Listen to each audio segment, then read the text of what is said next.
Welcome to the Estate of Reality podcast.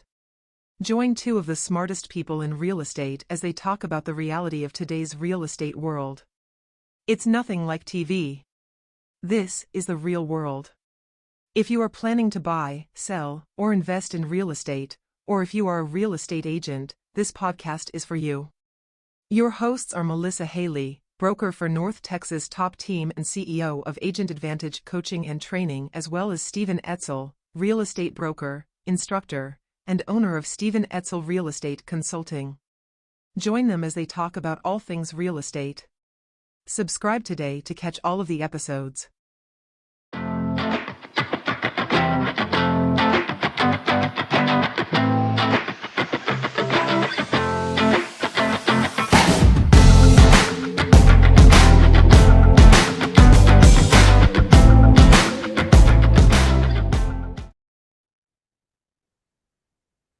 Well, welcome everybody. I am Melissa Haley, the CEO for Agent Advantage Coaching and Training and the broker for the North Texas Top Team Realtors. And today on the podcast, we have a special guest. But let's start with Stephen. Stephen, you're here with me as per usual. Stephen, introduce yourself real quick. I'm Steve Etzel. I'm with Education and Real Estate Training and broker of Independent Realty. Awesome. Thanks for always being here and being my podcast partner in crime, so to speak. But today, y'all, we got a special guest. We got Lee Warren here with us. Lee is an amazing resource for all kinds of good things, home inspection and TREC related. Lee, introduce yourself real quick and let everybody know who you are and what you do and where you're from. Hey, my name is Lee Warren. I am a licensed professional inspector. My company is Prospect Inspectors, serving all over Dallas-Fort Worth Metroplex. Been doing this for close to 20 years now. Oh, man. Yeah, that's a wealth of knowledge right there, my friend. Well, so not only do you do the home inspection stuff, you do a lot of stuff with TREC, with the Texas Real Estate Commission. Tell us a little bit about what you do. What is your role there, real quick, before we kind of dive into some things that might have to do with the Real Estate Commission? So the Inspector Committee is one of the subcommittees of the commissioners there at TREC, one of four now that they've just added another one. But the Inspector Committee governs all the rules or recommends all the rules that govern inspectors in the entire state, which includes almost 5,000 license holders. And that committee appointment is 6-year appointments. I am in my second term, third or fourth year of my second term. So I've been on that committee for 10 years and I've been the chair for 4.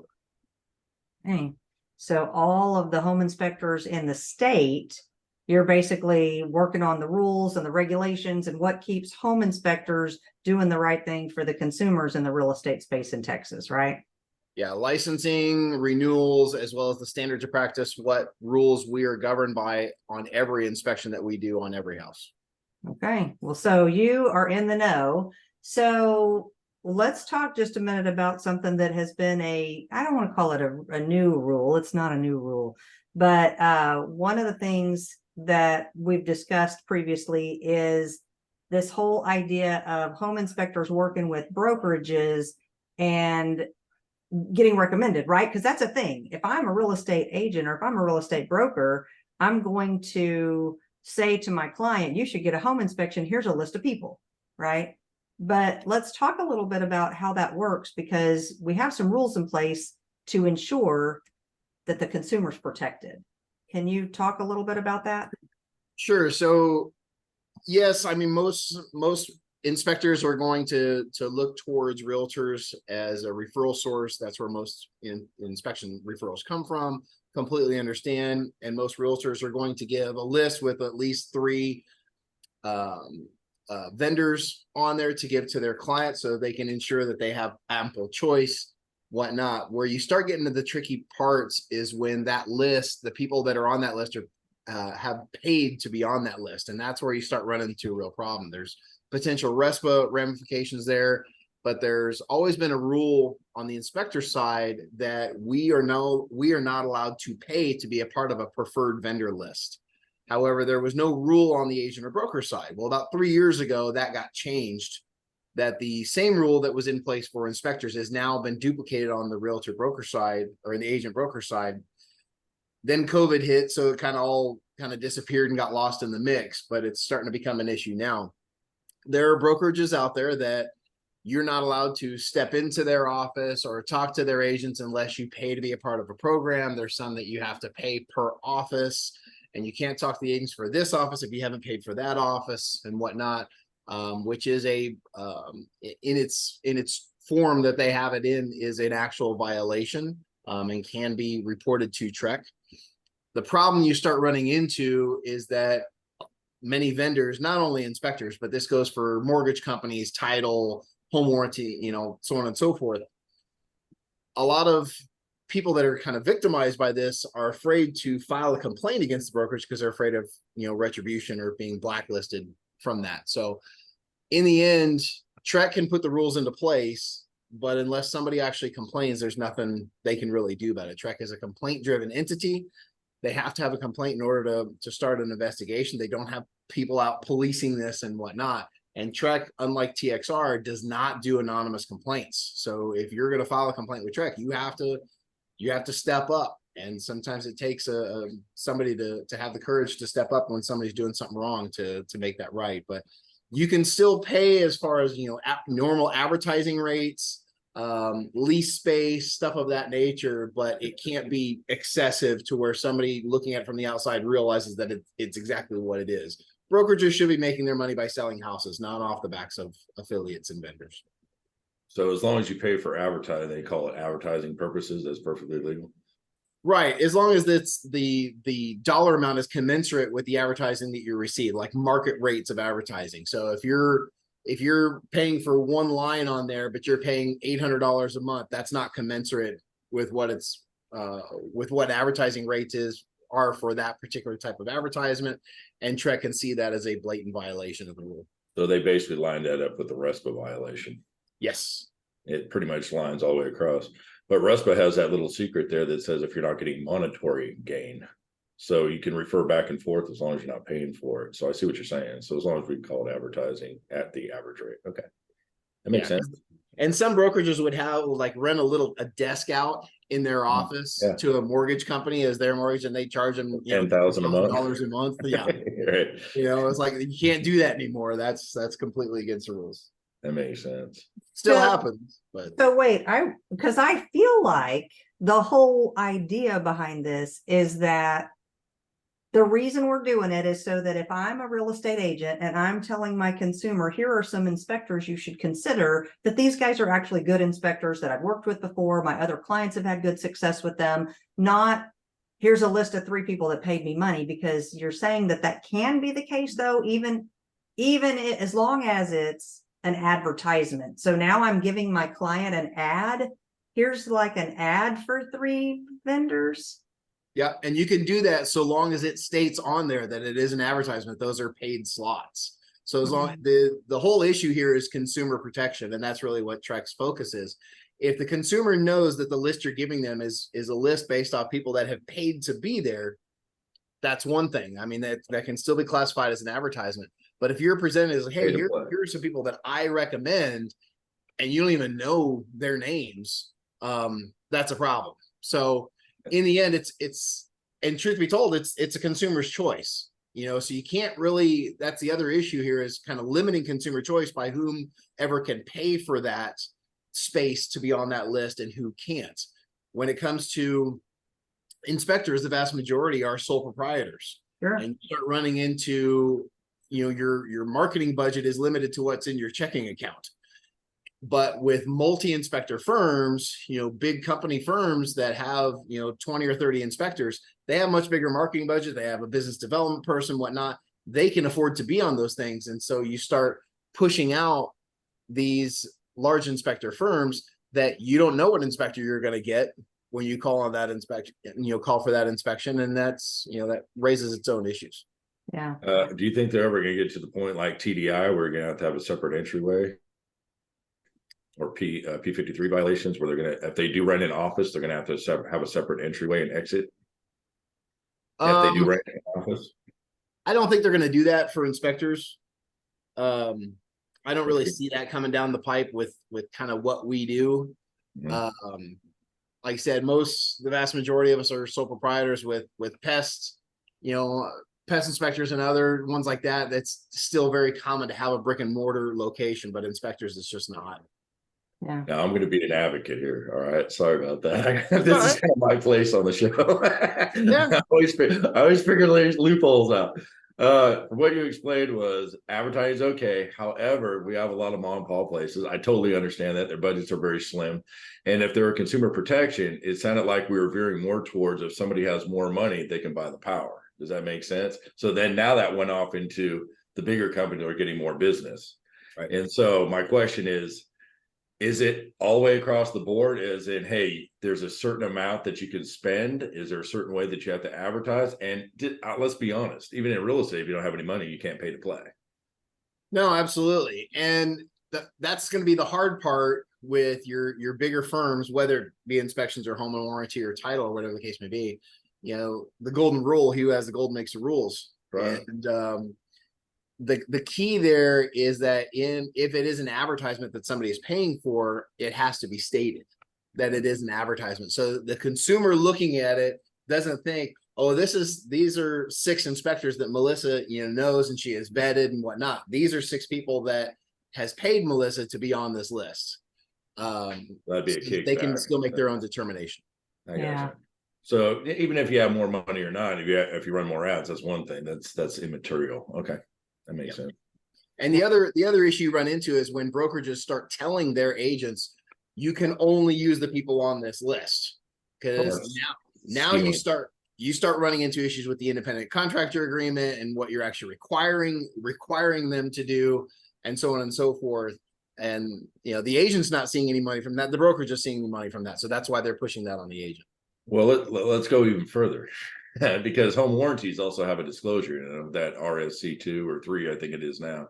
But if we disclose the fact that we're going to get a referral from that, would that be legal? And or how about an ABA, affiliate business arrangement? You think a lot of people are filling those out too? Yeah, you can have it has to be in writing. So if an inspector, if it's on the inspection side, if we receive a referral fee for any non-settlement service provider, it has to be in writing. Right. One example of that is home security, like ADT or whatnot. ADT loves to just come after inspectors because they're a good referral source, to be perfectly honest, because we're in there talking to them right before they buy the house. And some of those, I'm picking on ADT, but they're not the only ones.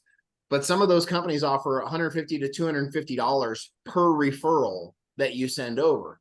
The downside to that, I can do that, and I can hide it in my inspection agreement so that it's in writing that my client has agreed to. But I still think that's a bad way to run business, because a lot of those security companies will badger the living daylights out of a client with emails and phone calls and everything else once it's done. And I mean, you want to lose a customer for life real quickly, that's a good way to do it. But people do it all the time for that $200 referral fee. But here's the thing, ADT is not a service provider according to RESPA.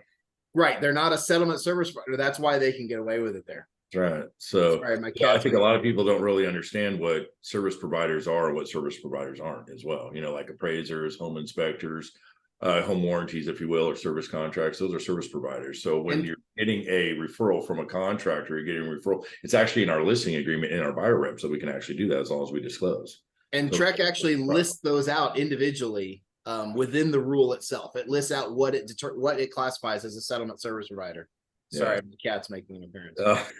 I love it that the cat's on the podcast. Yeah, the cats learn a lot of cool stuff.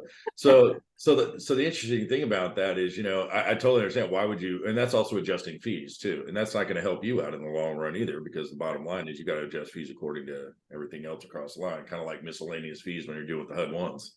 All of a sudden you look at this thing and go, whoa, where'd this come from? And they're charging the customer just to make up the difference when, it should be paid separately anyway. It shouldn't be paid through the actual work being performed.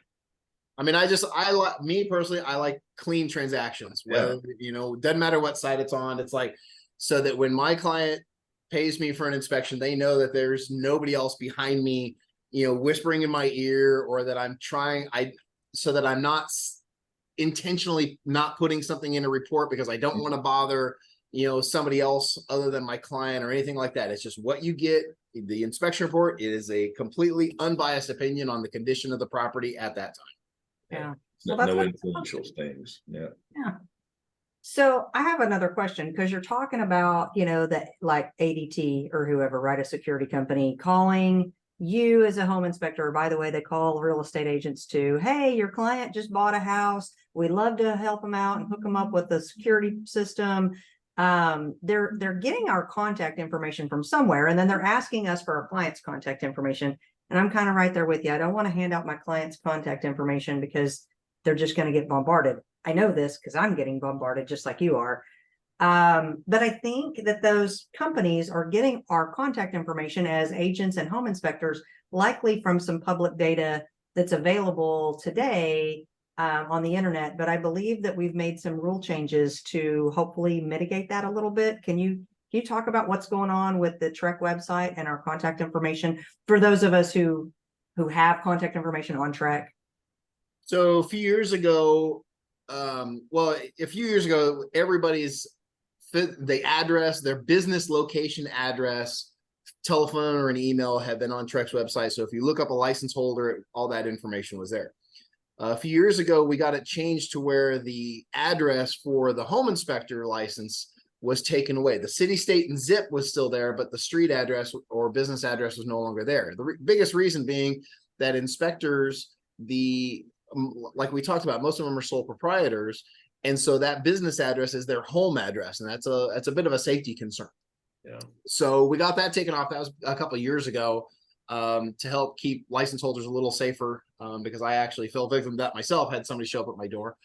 But now through just a recent state statute, Trek will be getting rid of all the address information, the phone number, and the email will be taken off Trek's website. You can still do a public information request for that and get that from Trek, but it'll no longer be publicly listed on the website. I think the only thing they're talking about leaving on there is the county in which the license holder is there. And that's simply for search parameters, when you try to do a search, because currently you can do a search for an agent or an inspector based on city location or zip codes. But once that gets taken out, I think they're just going to leave it with the county and do it that way. You can go to the Trek front page, go to the bottom, and it'll be data right there. Download a zip file, and there it is. Yeah, you can download the whole dang thing today, but I think it's going to be good in the future to not have all that contact information available. I think that'll stop some of those phone calls. Now, it won't stop in the MLS because somebody asked me that today. They're like, "Oh, well, what about the MLS?" They're not going to stop that. Just the Trek. Yeah. Well, yeah, we need to have that contact information inside the MLS for those of us that are working together. We got to be able to reach each other. Right. But I think that's part of the issue too. I think some of these companies are being given access to MLS that they can pull this information. I mean, you can do a search string and do a database so that anytime a status change on realtor.com to sold, that it sends you an alert. I mean, there's companies out there that can set all that up, but there are some of these other vendors that have access to the MLS and are utilizing that information to be able to pull that data as well. And there's not a whole lot Trek can do about that, but yeah, they pretty much say the MLS is a public forum now in a sense, so all these IDX numbers and everything else. So it's getting scary. Yeah. Wow. Data protection's a big deal in our business, isn't it? Yeah. Well, safety in general. Yeah. Yeah, for sure. It's funny because people don't think that real estate is a business that you might be in where safety would be a concern, but it's actually a much bigger concern than a lot of people think. Huge On a lot of levels, right? Man. All right. Well, so let's talk a little bit about home inspections, Lee, because that's really what you do. You do home inspections. And by the way, you are the most detail-oriented human being I know that does home inspections. If it can be found, Stephen, if it can be found, Lee finds it. It's crazy the way that he finds stuff that's wrong. Probably because he probably wrote half of the inspection report stuff because he's so involved. But Lee, will you talk a little bit about like what do you find? What's a big deal when you find something at a house, maybe something you see all the time, the number one thing you come up with on home inspections? What does that look like? Well, I try to prepare my client whenever I start doing the walkthrough. I typically do the inspection for a couple hours by myself, depending on the size of the house. And then I have the client come in at the backside and I start them off, and I kind of assess whether if it's their first house or if it's their 50th house. If their 50th house, obviously I'm going to talk to them, give them some information. If it's their first house, I'm going to go a completely different route. But every house has problems. just the way it is. Brand new, 8 years old, you're going to find a whole slew of stuff that's wrong with it. We as inspectors have to write and notate every little deficiency, big, small, and everything in between that's there. So you kind of have to know how to read through the monotony of little dinky things, like there was a screw loose on the switch plate, which nobody really cares about. And there's just a ton of homeowner maintenance items. But what I typically tell people is there's 5 main areas people are most concerned about: foundation, roof, plumbing, electrical, central heating, and air. That's what everybody associates those high dollar repairs with. Foundation tends to be one of the bigger ones that people get most concerned about, especially because we have so many people coming from out of state. I'm originally from California. I'm a recovering Californian, but it's been a number of years. So I always know, because we have such an influx of people coming from California, they hear the words foundation and problem in the same sentence and they immediately freak out, because in California, the ground doesn't move unless there's an earthquake. And then they can't figure out why we don't have earthquake straps on our water heaters. You know, just the rules are different and the soils are different. So I usually tell people there's 2 types of foundations: foundations that have problems and foundations that will. It's just the soil moves, it expands, it contracts at a very high and intense rate. And that's just kind of the way that goes. So foundations tend to be the big one that scare a lot of people, just not only because of its volatility, but because of the perceived cost to repair when that happens. Not to mention just the foundation, but the plumbing in there, and all the cosmetics that go along with it as well. So foundation, and coincidentally, that is the one thing that the state tells inspectors we're required to give our opinion on, as opposed to is it right or is it wrong. So inspectors are going to look at the foundation in a number of different ways and determine if what movement is being seen in the house, it can be attributed as just normal settlement, or if there's something that could indicate a bigger problem, then they're going to refer a structural engineer or a foundation company, something like that. Some inspectors are using zip levels and other means to take a look at that. I tend to caution some of that a little bit, to know there are people out there using zip levels that don't really know how to read the height measurements that are there. I've seen a house that is 5 inches out of level from front to back and has absolutely no problems with it. It was just poured that way. But unfortunately, sometimes people, use that as a little tip or trick or marketing, item, say, oh, I do zip levels, I do height elevations and whatnot. The height elevations is one small component of the condition of a foundation. It's not the end all be all. So you just got to be careful with stuff like that. Foundations tend to be the biggest one. HVAC is almost always something that comes up on an inspection report. There's almost always enough there that an inspector is going to recommend a servicing of the unit: dirty filters, vent registers, kinked ducts, temperature differential, the air conditioner not cooling enough, gas leaks, any number of those types of things. Now, I get this question a lot: can inspectors do repairs?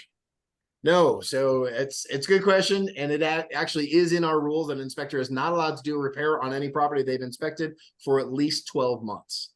So I have seen reports of that happening, where the inspector goes in, does an inspection, then he gives them his handyman card and comes in and says, oh, I can do all these repairs for you, but so on and so forth. That is certainly not allowed.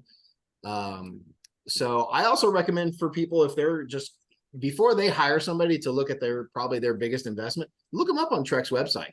You can look anybody up, any inspector up, and make sure they're actually licensed. You can check their disciplinary actions. Just a little side note, I had one inspector send me a report. I get inspectors that send me bad reports all the time, and this one was just horribly bad. So I start doing the research, and I try to give the inspector the benefit of the doubt, and I call him up, say, hey, did you have a bad day, or what happened? And this guy didn't answer, wouldn't answer on the phone. And I'm looking through, and so I looked on Trek's website, found his number, and it was a number for number in Houston. Well, nowadays people move all over the place and their area codes don't match. So I call that number and I get this guy and I said, hey, did you do an inspection of this house in Beltline last month? He's like, dude, I live in Houston. What are you talking about? Come to find out, there was a gentleman with the same last name doing inspections using this other guy's license name and number from Houston, doing inspections in Garland and Richardson, not licensed in any way, shape, or form. He had been previously licensed about 10 years ago, but decided didn't want to renew and just started finding somebody else with his last name, copied his license number, and has been using it as his own. I'm going to Wow. use Gates. I like Gates' last name. Anybody else? Hey, I was like thinking to myself as you were talking about, how all these inspectors can go wherever. Trek has a rule that we can't do that. 535.2I says that, you can't practice outside your scope or go out of your geographic area. We also have a code of ethics that says the exact same thing. Is that in the code of ethics, and or will it be a part of a Trek rule that says, hey, you need to know before you go? Because like you said, soils are different. I mean, back in the old days, I remember doing I was kind of interested about that laser test. We used to do the ball test, sticking on the ground off it goes. But the thing is, they should know the area where they're inspecting because soils are different.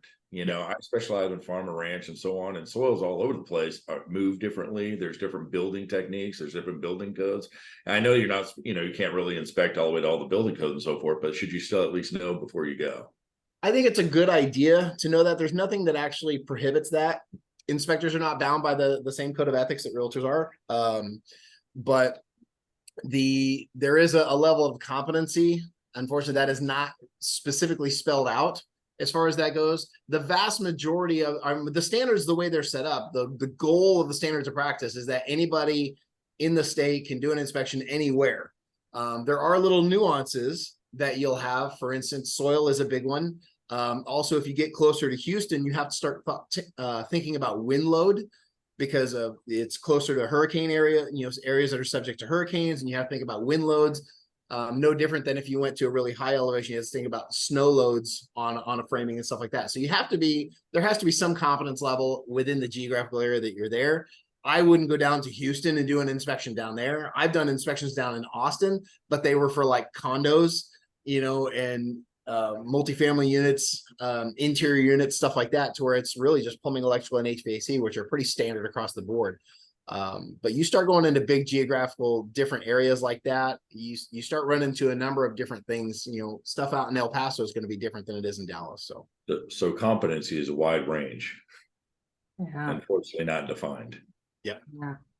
What I think Lee is really competent in, though, is new construction.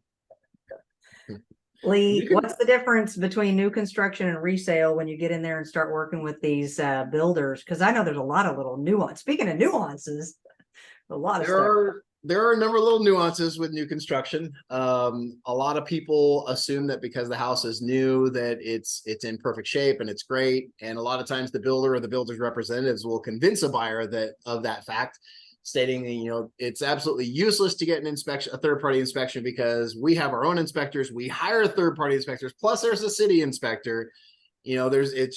If those three people are not going to miss it. Plus, even if they do, there's a 1-year warranty on it that covers everything, and you'll be perfectly fine and dandy. What they don't tell you is how much time that all three of those people spend in the house is less than probably a third of what a general home inspector is going to actually spend on that one inspection in a house. Yeah. So I've watched city inspectors drive up to a house and literally not get out of the truck and hang the green tag on the post right next to the street and go, "Yep, looks good," and just keep on driving. And most of my inspection, I do a lot of new construction, obviously, when the house is done, but I also do a lot as it's being built. So from the time they start, moving dirt, before they pour the foundation, before they put sheetrock up. And I have a little unique thing that I do. Every builder in phase 2, which is from the time they pour the foundation to before the sheetrock goes up, they'll use different spray paint for different contractors. Like they'll use blue for an electrical and green for a plumber and orange for a framer, so that the framer only looks at his color and whatnot. So I started running into problems because I wanted to mark the areas that were deficient that I was telling my client so that the builder could know. But then the framers would go, "Wait, what are you talking about?" And the builder started getting upset that I was using a color that was the same as theirs. So I decided, what is the one color that no self-respecting builder is going to use? And that is bright neon hot pink. So I used pink for every single mark, that I put in the house. That way, no contractor is going to get confused that I'm talking to them. So it works really well, but it's a good way to mark and delineate that space. But some builders are really good about it. Some builders say, "Hey, it's an extra set of eyes. It's great. It improves the quality of the home. The client's going to feel better," which is really, I think, what they should be taking. And the other ones are going to get defensive, thinking that I'm telling them they're a bad builder, which I'm not. I'm just like, "Hey, we have the same goal, to get the client what they paid for." That's all there is. Plus, if you get this stuff done now, it's so much easier than doing it during the warranty period when you have to deal with somebody's personal belongings, their schedule, and all this other stuff. And builders get a little nuts. I understand that some of my colleagues get a little overzealous sometimes with some of what they call out and try to make builders' lives, not pleasant. And so some builders have started putting in roadblocks to inspections and requesting that they sign certain waivers and name them as additional insured. And there's one builder out there that if you sign this agreement, you're waiving any right to hold them accountable if you get hurt or you die, even through the builder's gross negligence. I mean, and most inspectors are just not going to sign that. And they know, the builders know this, which is why they're doing it. So they're doing a lot of builders are doing everything they can to prevent a third-party inspection. And unfortunately, many realtors have short-term memories, and the builders that cut them out of commissions or all this, whatnot in the last couple of years, now all of a sudden that the market's turning, they're offering, ooh, here's a bright, shiny 2% commission that we're going to do that. And that same builder that treated your client horribly 2 years ago, now all of a sudden you're going back and referring them because it's, unfortunately money talks. I was just about ready to ask that. Isn't that could that be again? Could that be practicing outside your scope though? What's that? Going to a builder as they're building, is they're the professionals, right? And from what I understand, inspectors aren't quote unquote contractors or anything like that. So could they look at it as if you're practicing outside your scope? They could, because the TREC does not, the standards of practice and the TREC rules do not apply unless the house is actually completed. So inspectors that do phase inspection, there's a lot of them that don't. And quite honestly, there's a lot of them that don't, and they admit, hey, I just don't know enough about codes or, whatnot to do that. So I've helped teach a number of different classes for phase inspections to help get other inspectors, because I think it's important to go in and really look at that. Now, your code enforcement, your city inspector should be looking at the hard code items. But there's a lot of home inspectors like myself that'll go in. It's like you have a supply vent right next to a return vent. It's like, okay, that's great. The air is going to come out here and get sucked right back into the system. And framing that's wrong, windows, a lot of waterproofing issues. I've had a house where the builder didn't want to put 20 cents worth of tape at the top of a window because he was right and I was wrong. It didn't matter. And 5 years later, there was mold behind that wall because the water got protruded in and just got in. And unfortunately for the builder, because they had the report, my client had the report from 5 years ago that proved that they didn't, waterproof that wall properly. The builder had to pay to put them up in a hotel for 2 weeks while they rebuilt the wall. And it's just for 20 cents in tape. A lot of this is just kind of silly and easy to fix. But if a building supervisor has 3 or 4 houses that he's managing, his subcontractors know that. If he's got 30 houses he's watching, which happens a lot, his subcontractors know that too, and their quality of work shows that exactly. In my mind, they should be thanking you for free eyes on the project. That's kind of the way I look at it. Now, granted, some people get a little overzealous and they get a little carried away, and I can't, it's only fair to throw that out there too. I'm a realist. It's like, look, and there's always going to be things, I tell my client, there's always going to be things that I've pointed out that the builder's just not going to fix for whatever reason. And that's fine.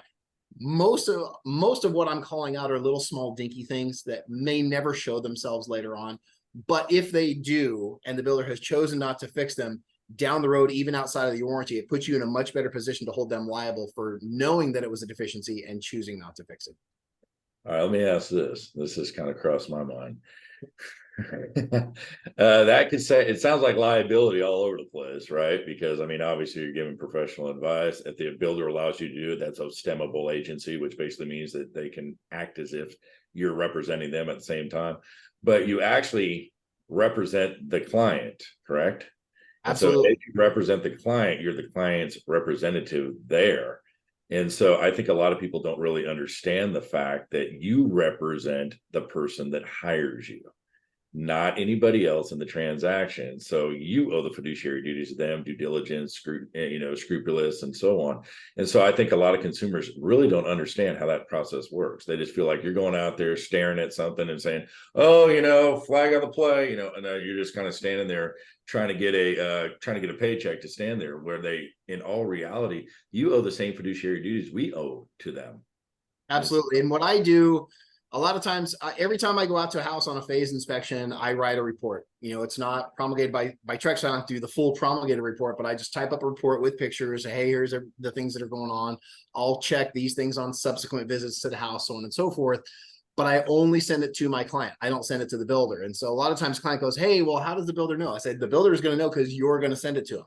Well, can you send it to him? No, you need to be the center of that information because this is your house.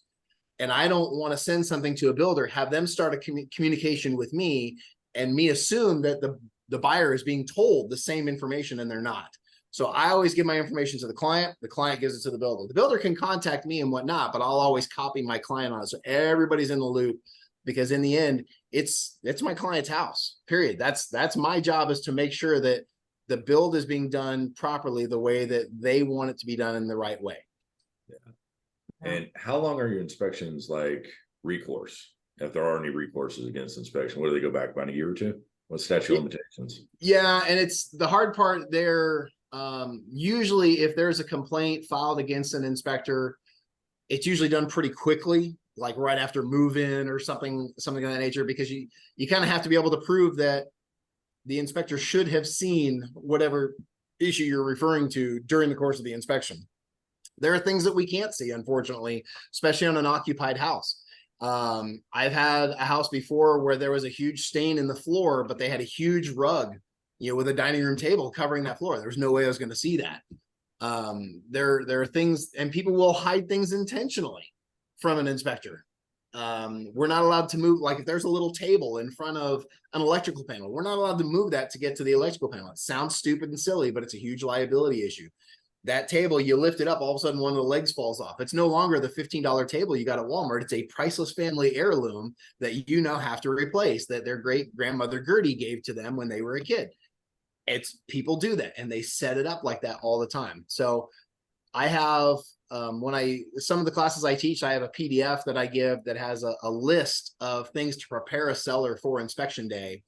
And, one of the list is, keeping this clear, move all the stuff out of the attic, make sure your HVAC and water heater are clear, so on and so forth. And another section of that is just a list of small fixes that you can do. Tighten the screws on your switches, replace all the bad light bulbs, tighten your light fixtures down, the door hinges, little things that make a report look a lot bigger. And especially a first-time home buyer can get a little freaked out about the number of things that are in there, but they're still little small dinky things. So what is it, about a year or two then for statute of limitations? Yeah, sorry. Yeah. So you're looking at it going, so it can't just be a reasonable thought. It has to be an absolute. So even if you do make a complaint, it just can't be shot into the dark. It's got to be absolute provable at that point in time. So it's not an assumption. It has to be something that the inspector should have, that the complainant can actually state they should have reasonably seen that this was an issue. So that'd be a negligent. Yeah. Right. Sense. Like I had a post that I put on Facebook yesterday about a bunch of debris in a shower drain on a new construction, stuff like that.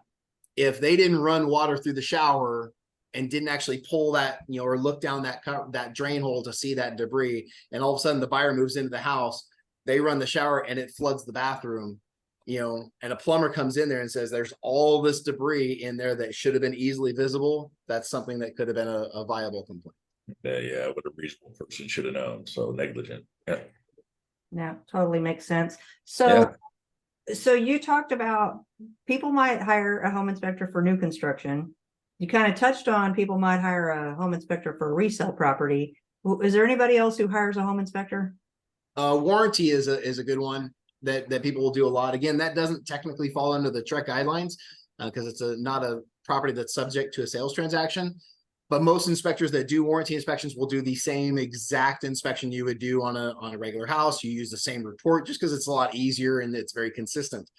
But especially with some builders that prohibit third-party inspections or put up these roadblocks, a lot of clients will wait until 11 months after they've been in the house to do a warranty inspection to go through and then submit that whole report to the builder as their warranty request for those items to get those things done as well. And that's a good way to make sure that, when you buy a house, it is in theory, the most perfect condition it will ever be. And once you're in it for a year, you've put the AC through a Texas summer, you've gone through the heat cycle, you had people washing their hair in the showers and stuff like that, and you've put the house through the ringer, and you may start seeing a lot more things at the 11 month than you would at the initial new construction inspection. Yeah, I'm also going to add, we do inspections for property management. We hire inspectors to go through and do, walkthroughs. Mm-hmm. The city of Killeen actually has a short-term rental license that's required, and in order to get a license, you have to have the property inspected, what they call a safety inspection. And one of the requirements for inspectors is to actually have a TREC license. So that's becoming a little more popular too. I even had a tenant ask me if they can have an inspection. Mm-hmm.